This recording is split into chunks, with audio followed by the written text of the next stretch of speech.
भाडे तत्वावरती चालविण्यासाठी दिलेला जेसीबी चालू आहे किंवा कसे हे पाहण्यासाठी गेलेल्या आकाश विष्णू शिंदे वय 30 वर्षे याला मारहाण करून जबरदस्तीनं दारू पाजून जीवे मारण्याची धमकी देण्यात आली आहे।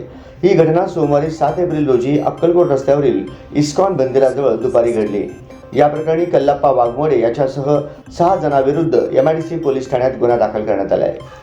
याबाबत मिळालेली अधिक माहिती अशी की बीडी घरकुल गोंधळी वस्ती परिसरातील बालाजी अपार्टमेंट मधील रहिवासी आकाश विष्णू शिंदे याचा जेसीबी कल्लाप्पा वाघमोडे आणि सिद्धप्पा वाघमोडे यांना भाडे तत्वावर चालवण्यासाठी दिला होता।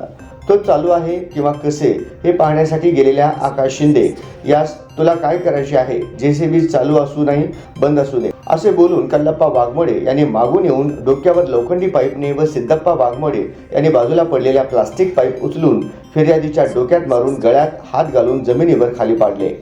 यावेळी वाघमोडे याच्या गाड्यावर